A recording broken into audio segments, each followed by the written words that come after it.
Bonjour tout le monde. Aujourd'hui, nouveau décor, enfin nouveau, ancien décor, parce que je sais pas si vous le reconnaissez, mais si vous suivez la chaîne depuis longtemps, vous l'avez déjà vu, c'est le garage en fait. Le garage, j'ai enfin réussi à le débarrasser, hein, j'ai fait du ménage par le vide, et maintenant le garage est utilisable pour faire des réparations, et ça me rend très heureux. Alors bien entendu, je suis désolé, faire le garage ça a pris du temps, donc il y a du retard sur les vidéos que je voulais vous faire. J'ai pas mal de sujets auxquels je voudrais vous entretenir, mais c'est un petit peu compliqué de trouver le temps. On va dire qu'on fait du mieux qu'on peut. Il y a pas longtemps, j'ai eu besoin de faire des liaisons Ethernet dans la maison. Donc de tirer donc, du câble Ethernet, du câble catégorie 5, de sertir les deux RJ45 au bout et de prier pour que ça fonctionne. Et je me suis dit quand même, ça serait une bonne idée, vu que les liaisons sont quand même assez longues et qu'il y a des points d'interconnexion si vous voulez, ça serait quand même une bonne idée d'avoir de quoi tester le câble qu'on vient de fabriquer. Donc je me suis dit, allez, je vais acheter un petit testeur de câble, pas trop cher, qui marche bien, le truc avec les petites loupiottes, là, comme vous pouvez voir par là. Bon, sauf que moi, je suis un sale gosse, hein, je peux pas me contenter d'un petit appareil avec des petites loupiottes, hein, ça me suffit pas. Je me suis mis à chercher des appareils un peu plus perfectionnés, et je suis tombé d'occasion sur cette chose-là. Bon, c'est pas tout jeune, mais ça fonctionne largement pour les liaisons que je veux faire. C'est un Flux 652, un câble mètre en fait, qui permet de vérifier que les câbles sont bien passés, qu'ils ont la bonne résistance. Et je crois que ça permet aussi de faire une sorte de réflectométrie dans le câble. Je crois qu'il est capable de faire ça, cet appareil. Ce truc-là, j'ai trouvé à un tarif absolument ridicule sur un site que moi j'appelle la brocante moderne. Et non, ça n'est pas Le Bon Coin, mais c'est Vinted. Voilà, donc Vinted, normalement, c'est fait pour acheter des fringues. Vu ton look, tu devrais peut-être utiliser le site pour ce qu'il est fait à la base. Qui a dit ça? Bon, passons. Normalement, c'est fait pour acheter des fringues, mais bon, j'ai trouvé ce truc-là. Alors attention, il n'y avait pas que l'appareil, hein. Pour 25 euros, il était complet, hein. Mais vraiment complet, avec la sacoche, le manuel, les alimes, tout ce qu'il faut. Bon, sauf qu'en fait, ce qu'avait pas précisé le vendeur, c'est que son truc, en fait, il marche pas. Il marche pas du tout. Je pense, j'ai commencé un peu à décortiquer, je pense savoir pourquoi il marche pas. Et du coup, aujourd'hui, on va le réparer. Nous voici maintenant sur l'établi. Donc, comme vous pouvez le voir, ici, nous avons l'appareil principal, le Flux 652. Et nous avons tout un tas d'accessoires dans la grosse sacoche. Une alimentation, donc là c'est une 9 volts 500 mAh. Je ne vais pas l'utiliser là sur l'établi, ça me sert à rien. Je vais me servir de mon alim de labo que vous pouvez voir juste là. Ensuite nous avons tout ce qui est notice, manuel, etc. On a des câbles qui ont été faits, alors je sais pas s'ils ont été faits ou si c'est de la... C'est quand même relativement bien fait d'ailleurs, ou si ça a été acheté par dans le pack en fait. Voilà, donc il y a des fiches croco, bon. Certainement des câbles que moi j'utiliserai jamais. Il y en a deux. On a la remote, donc c'est ce qu'on met de l'autre côté du câble, hein. L'appareil va communiquer avec ça. Donc simple pile 9 volts. On volera la pile de celui-là parce que j'en ai plus des 9 volts. Et je crois, ça je crois que c'est des trucs pour enficher les enfichés dans tout ce qui est trucs téléphoniques. Et je crois que c'est à peu près tout. Donc, vous voyez que la notice elle est... Ouais, c'est quand même assez épais, hein. C'est un appareil qui est capable de faire pas mal de choses. Les présentations sont désormais faites. Passons à l'observation de ce Flux 652. Alors, l'appareil déjà est en bon état général. Bon, il est un petit peu poussiéreux, mais il est quand même très propre. Bon, par contre, il est un petit peu lourd. Je soupçonne qu'il y ait quelque chose à l'intérieur. Oh, des piles! Oh! Des piles qui ont coulé, des contacts pétés. Mes préférés. Bon, c'est pas grave, ça on va l'enlever, et puis on va nettoyer la corrosion. Je vais vous montrer comment on fait. Je me suis ramené des petites boîtes. Allez, hop, ça pour ce qui reste des contacts. Ça sera pour les vis. Et ça pour les piles avant d'aller les mettre à la déchetterie. Ok, bon à l'intérieur, vous pouvez le voir, hein, il y a au moins 3 contacts endommagés. Donc, il y en a qui sont carrément cassés, il y en a 3 de cassés. Et il y en a quelques-uns qui ont un peu d'air de gris, mais c'est pas très grave. Alors le dernier, hop, il a bien voulu tomber. Il a bien voulu tomber. Maintenant que j'ai éliminé les piles, je vais essayer d'alimenter l'appareil. Peut-être qu'il démarre avec la lime secteur. Donc là, je prends mon lime de labo. J'ai branché dessus. Et je vais passer en autotest. 1. Bon.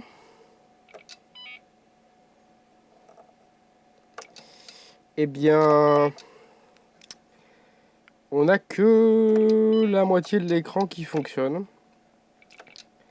Donc ça, plus les dégâts dus à la corrosion des piles, ça me fait pas trop plaisir. Ça peut être que l'écran, comme ça peut être tout à fait autre chose. Donc moi j'espère que ce soit que l'écran, parce que l'écran, ça va être un modèle plutôt standard qui, à mon avis, est facile de remplacer. Mais si c'est autre chose, on est dans de beaux draps.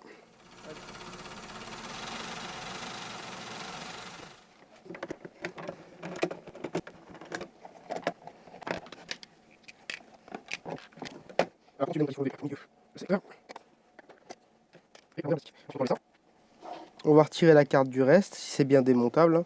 J'espère. Oui. Ok, super.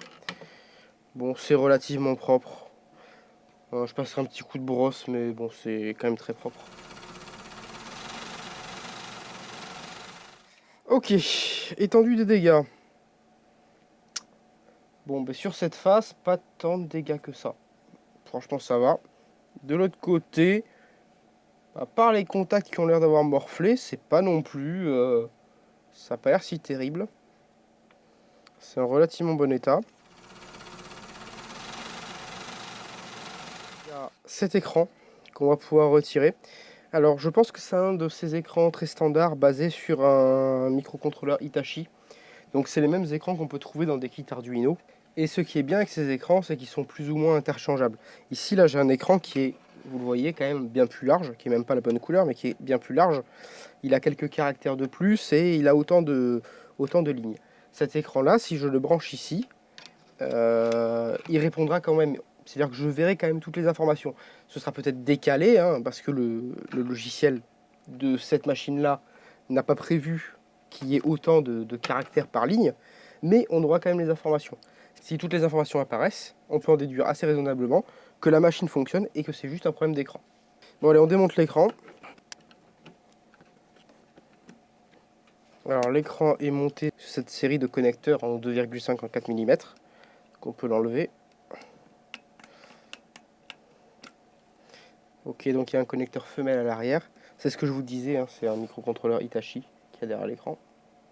Donc un truc qui est super standard et qu'on trouve partout. Donc ça c'est très bien. On va pouvoir débrancher le rétroéclairage. Voilà. Et ça c'est l'écran que je vais utiliser pour tester. Alors il y a deux broches en plus. En fait ces broches là, A et K, c'est le rétroéclairage. C'est juste qu'à l'époque il les mettait pas sur le ruban en haut. Il les mettait sur le côté accessible avec 2 points de soudure. Bon, par contre, va falloir que je fasse un câble.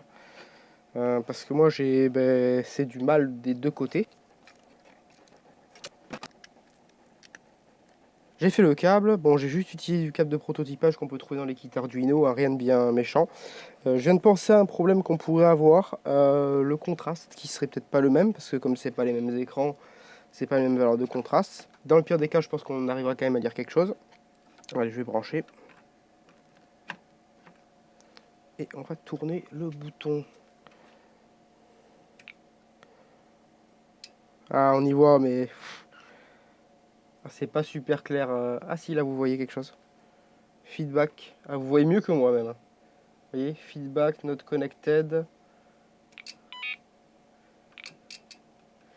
Ok, et si j'éteins l'appareil et que je démarre. Ouais, effectivement. Donc il marque bien toutes les informations. Bon, c'est plutôt une bonne nouvelle. Ça veut dire que l'appareil a l'air d'être intègre. Maintenant, il va falloir que je me concentre sur une recherche d'écran. C'est un écran qui est made in Japan, comme beaucoup d'écrans à cette époque d'ailleurs. La marque, ça a l'air d'être Optrex. Le modèle, je sais pas si c'est DMC 16433. Mais alors, est-ce que le modèle, ça serait pas ça?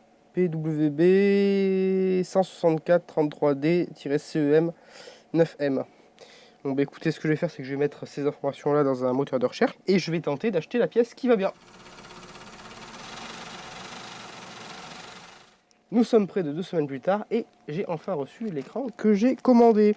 Alors j'ai trouvé ça sur eBay, sur une boutique qui vend que des pièces obsolètes et ce qu'on appelle du NOS, donc du New Old Stock, pièces neuves mais restées en stock très longtemps. Voilà, donc ça c'est la référence que j'ai réussi à trouver. C'était sur eBay. Donc l'écran a l'air d'être tout neuf, ça a l'air d'être globalement le même.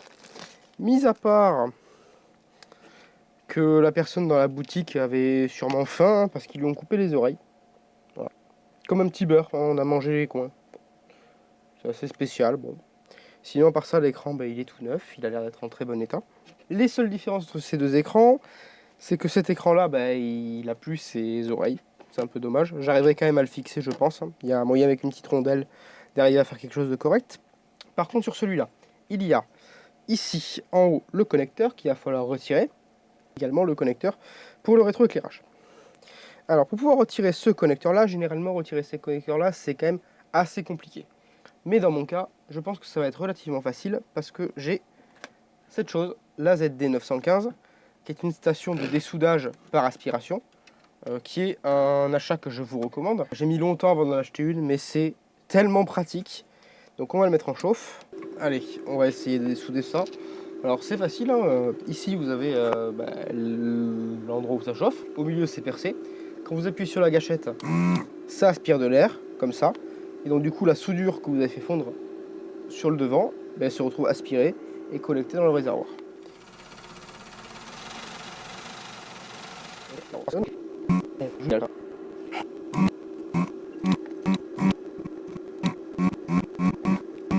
Le connecteur bouge enfin, on va pouvoir le retirer.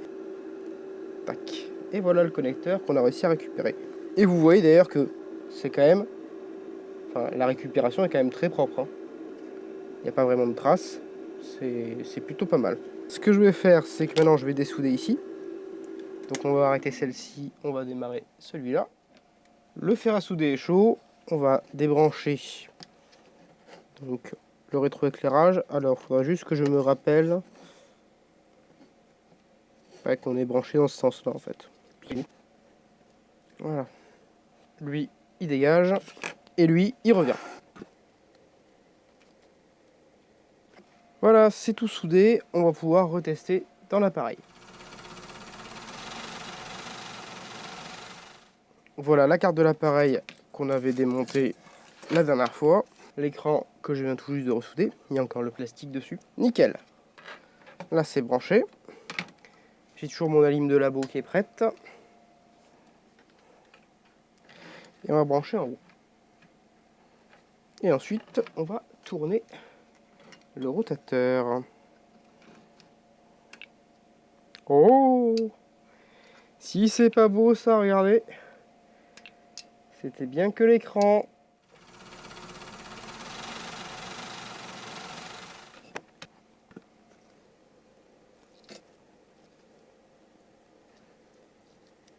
Alors oui, j'ai pas soudé exactement au même endroit que ce qu'avait fait Fluke. Fluke est soudé ici, en fait. Moi j'ai soudé un petit peu plus haut, mais en fait il y a une piste qui relie les deux. Hop, on va pouvoir remettre ça. Parfait. Et ensuite, se rebrancher ça ici. Et on démarre l'appareil. Parfait. Et backlight semble fonctionner, regardez. Alors ça se voit peut-être pas très bien avec ça. Là ça va être mieux. Pas d'autre éclairage. Rétroéclairage. Alors c'est très faible, hein. Mais ça fonctionne. Avant que j'oublie, on va quand même lui remonter les vis autour de l'écran.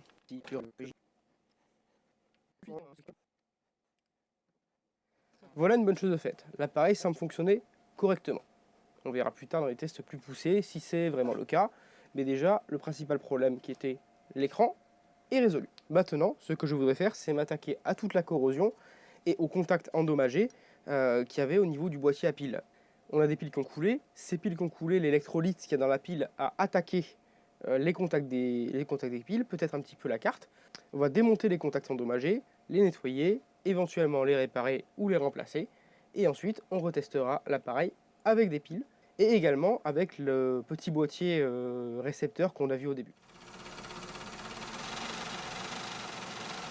Ça c'est remonté. Maintenant je vais dessouder tous les contacts en bas qui sont corrodés.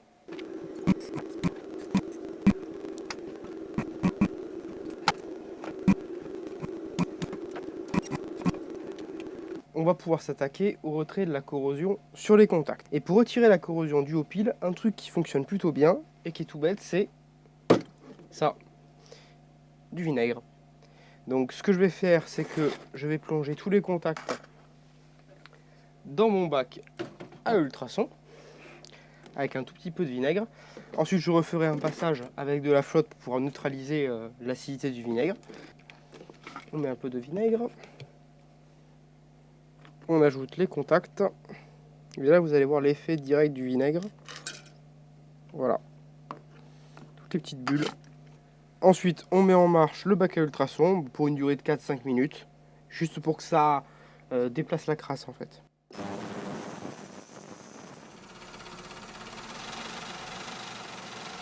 Les contacts sont passés au bain à ultrasons. Ils sont maintenant nettoyés. On va prendre l'exemple de celui-ci. Vous voyez donc l'endroit où on avait du vert de gris. Maintenant on a une couleur qui est plutôt cuivrée. Maintenant je vais juste récupérer les deux contacts qui sont pas cassés. C'est celui-ci et celui-là. Pour pouvoir les remonter sur la carte de l'appareil. Alors j'en ai profité hors caméra pour nettoyer un petit peu l'appareil. Il n'y avait rien de bien méchant. Hein. La carte n'a vraiment pas été attaquée. Elle est très très propre.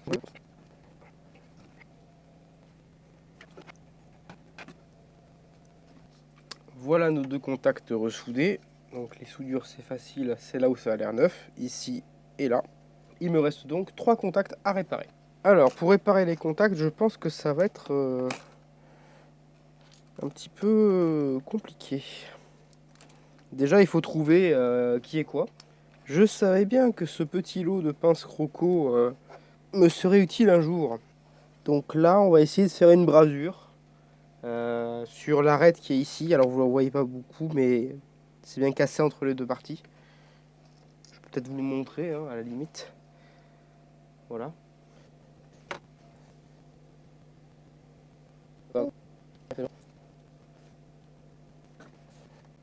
Ça a l'air pas mal du tout.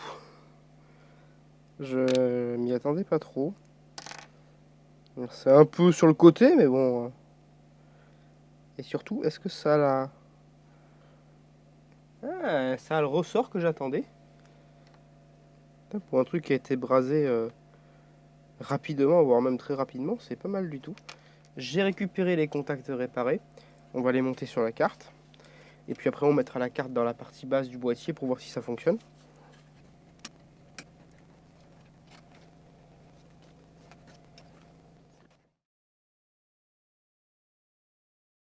Je suis allé chercher les piles, j'ai fait quelques essais, ça fonctionnait pas. J'ai tenté de bouger un petit peu le système et regardez ce que j'ai réussi à faire. Et oui, j'ai réussi à casser un des contacts. Donc retour à la case départ, il faut que je trouve une solution pour remplacer ces contacts qui sont cassés. J'ai cherché dans tout mon bric-à-brac et je suis tombé sur ces petits trucs là, ces petits ressorts pour piles. Et je pense que je devrais pouvoir réussir à les installer, ne serait-ce que comme ça. Pour pouvoir ensuite les monter, les souder à l'arrière, comme ici là, couper le fil et avoir quelque chose de propre. Bon, bah je pense qu'on est quand même pas trop mal, c'est plutôt propre. C'est pas parfait, mais ça devrait quand même aller. Bon, maintenant il faut que je trouve une solution pour cette plaquette là qui est complètement arrachée. J'ai donc préformé mon ressort, ça donne un truc à peu près comme ça. Bon, c'est pas fou, mais bon, ça devrait pouvoir faire le travail que je lui demande. Je vais dessouder ce qui reste du support de pile.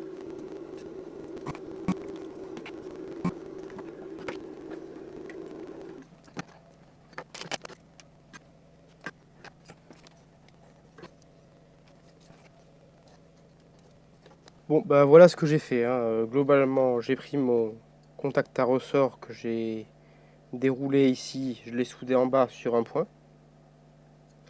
Et pour les deux autres points, comme j'étais pas sûr du contact, j'ai soudé un fil à l'arrière pour pouvoir tous les relier. C'est pas ce qu'il y a de plus propre, mais ça devrait suffire. Bon, ça a été super galère de réussir à rentrer les deux. Hein. Je sais pas si cette solution-là tiendra dans le temps, je l'espère. J'ai dû écraser un peu celui-là là, pour que ça passe. Et bon, celui-là, il faudrait découper un petit peu le plastique pour que ça passe mieux. Je le ferai sûrement après.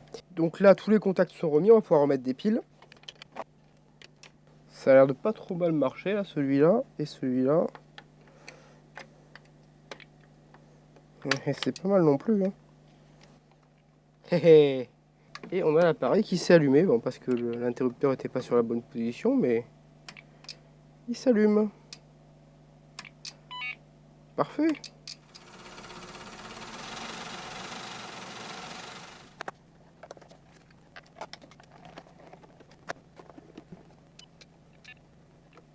C'est parti pour le grand test. Alors, la remote que j'ai ici, on va lui mettre une pile 9 volts.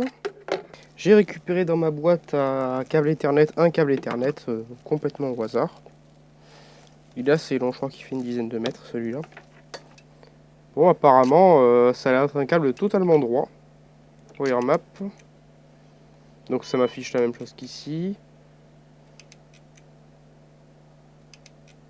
Ok, et ça boucle en fait. Ok. En fait, ça fait plein de câbles différents. On peut paramétrer nos propres câbles, bon. Longueur du câble. 11 mètres. Ça marche bien, hein. Ça marche pas mal du tout, hein. 11 mètres, en effet. Il fait 10. À un mètre près, il est tout enroulé. C'est pas mal, hein. Ensuite, trafic. Bah, là, c'est pour voir le trafic sur le réseau, donc on n'a pas de link. Mais si je me branche en haut... Alors, je sais pas trop comment ça marche pour intercepter le trafic là-dessus. Hein. Sur une de mes prises Ethernet. Ah, bah, il semblerait que j'ai du link. Voilà, si je débranche... Pas de link, ok. Bon, bah, ça permet au moins de savoir s'il y a du link, si l'appareil est relié derrière. Hein. Donc si vous avez un switch, si que vous voulez vérifier que le switch répond bien, bah, vous pouvez utiliser ça. Print, c'est pour imprimer les rapports. Ok, calibrate. Ah, c'est ça. Donc là, il faut lui dire mon câble, en fait, il fait 10 mètres. Voilà, ok. Comme ça, après, derrière, il fait une auto-calibration à l'intérieur, j'imagine. Donc là, maintenant que je l'ai calibré avec un câble de 10 mètres, comme celui-ci, si je vais dans l'env, normalement, il devrait sortir aussi 10 mètres. Ouais. Bon, ben ça a l'air pas mal du tout. Hein. Parce que la fonctionnalité qui m'intéressait surtout, c'était la wire map et la longueur. Alors, je vais tester quelque chose. Je vais ramener un autre câble que j'ai qui fait 10 mètres, voir si on a quelque chose d'équivalent. Donc là, j'ai un autre câble qui fait 10 mètres, hein, qui est un peu plus haut de gamme hein, que celui de... Ça, c'est un câble de chez Action, c'est un câble pas très cher.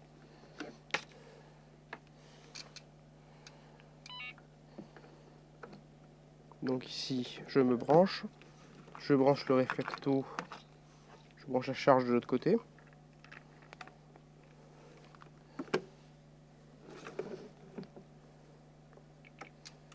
Peut-être revenir à... Ah, vous voyez, c'est un câble croisé là, ici.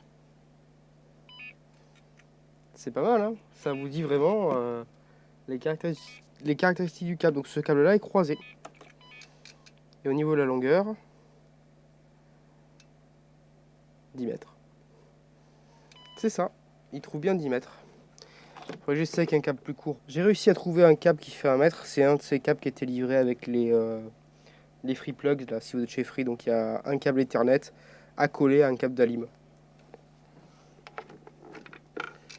Donc on ouvre. Ici RJ45, de l'autre côté RJ45. Et est-ce qu'il va me trouver une longueur de 1 mètre? Alors peut-être passer sur la wire map. Donc c'est un câble qui est 100% droit.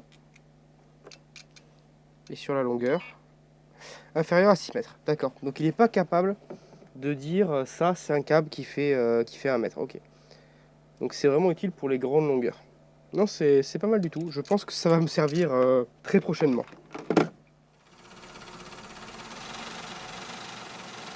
Voilà donc une bonne chose de faite. Le Flux 652 refonctionne à nouveau. il est parfaitement opérationnel, il est utilisable à la fois sur pile, sur secteur, l'écran fonctionne, donc c'est exactement ce qu'on voulait.